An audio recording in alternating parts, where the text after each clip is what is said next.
Hello, my name is Alexandra Harklerode, and I am a manager of curriculum instruction here at iCEV. I have taught family consumer sciences for 12 years prior to coming to iCEV, and I have a plethora of knowledge as far as the area of family consumer sciences. Some things I want to note and point out to you all as far as our lovely courses for the Proclamation 2024, we have 6 new courses or updated courses. We have Child Development Associate Foundations, Human Growth and Development, Food Science, Principles of Education and Training, and Instructional Practices. Child Development, Human Growth and Development, Food Science, Principles of Education and Training, and Instructional Practices were all updated courses. As you will see, there's a lot of valuable, robust information added to these courses, which gives them the tools to be successful within the classroom.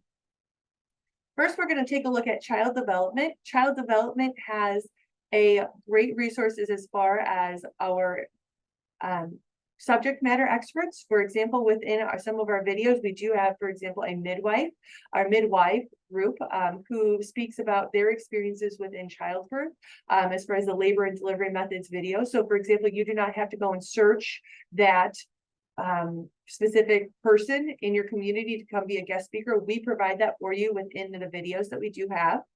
Then we also have the Baby Basics series, and the Baby Basics series is one of those features that we have that's available. You can use it while you're also using the reality babies that you may be using in your classroom, if you have that opportunity.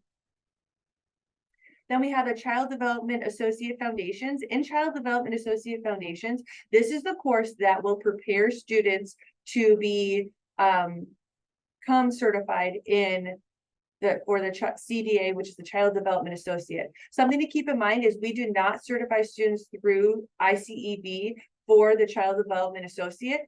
They will have to go and take that test and then also plan that site visit through another organization as far as this goes. But we do provide all of those resources that they would need when they do go and take the test as a preparation materials. And then also we provide those resources as far as like lesson development that they're going to be needing to showcase when they do have that reviewer come in. So I'll show you a little bit of things about that. So for example, they have different projects that they would be completing. For example, we have a classroom layout, our classroom design layout, where they're designing a classroom for either infants, toddlers, or preschools at a child care center. So they are going to be picking learning centers that they would like to provide, and then they have the lovely layout as far as what they want it to look like as far as their future classrooms go for the Child Development Associate. Something to keep in mind as far as these particular resources go is we do have a Google Translate feature on all of the resources now, and you click on the language and then it will go and it'll translate the information into that particular language, which is a great feature if you have ENL or ESL students that may need that extra support. And it will go back to the original with just a quick click like that.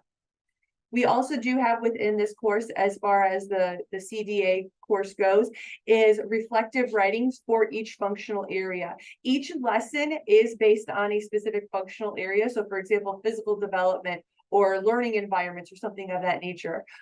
So it's something to keep in mind is they do need to complete these as far as when they are going through that process prior to their site visit and keep them in their binders when they're developing that capstone portfolio, which brings me to my next area right here. So essentially what these students will do is they have a capstone portfolio where they will collect certain pieces of the lesson and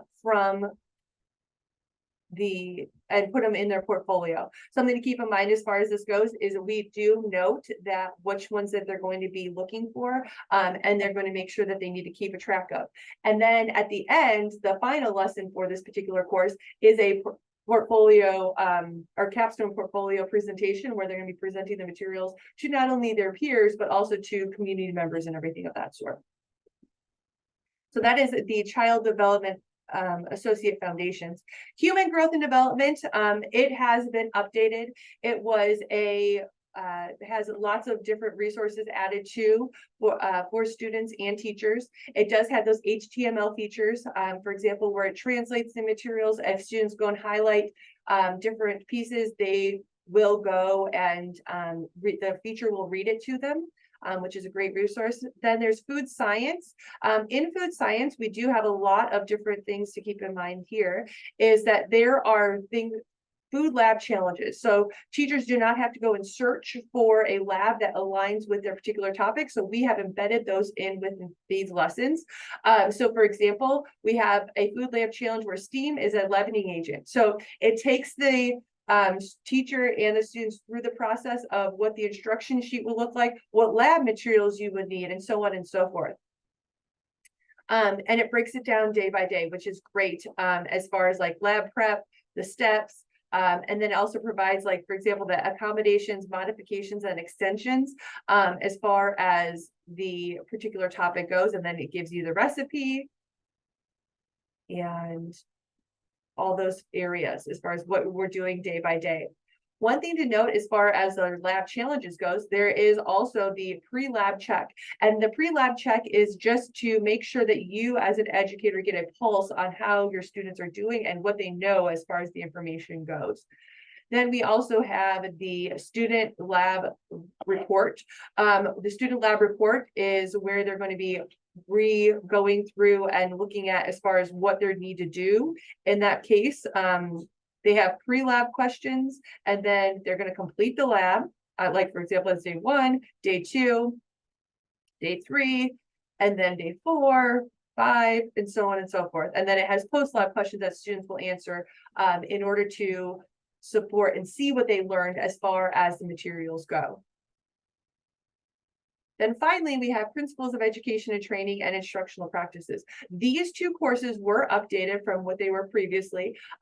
Both of these courses do have subject matter experts as far as administrators, teachers that are going to be on camera and speaking to the students about their experiences, whether it be in special education or teacher self-care or diversity in the classroom, whatever it may be, but they do have those resources available for students. One area that I'd like to note in these 2 courses is there is a portfolio development within them. And what their students do is they collect materials throughout, and they're going to be developing that educational teaching portfolio that they can go and take to college if they are deciding to pursue a degree in education, or they can use it as a later resource if they, for example, decide to go and be an instructional aide or something of that capacity. So essentially what they would do is students would be completing each of these projects. So there's personal materials project, teaching materials project, and traditional resume supporting materials project. So they would complete all of these, and then they would develop that digital portfolio for the course. So that is just a little bit about all of the 6 Proclamation 2024 courses that we do have available for students in this upcoming year. We have, then, like I said, Child Development Associate Foundations, Human Growth and Development, Food Science, Principles of Education and Training, and Instructional Practices. Have a good day.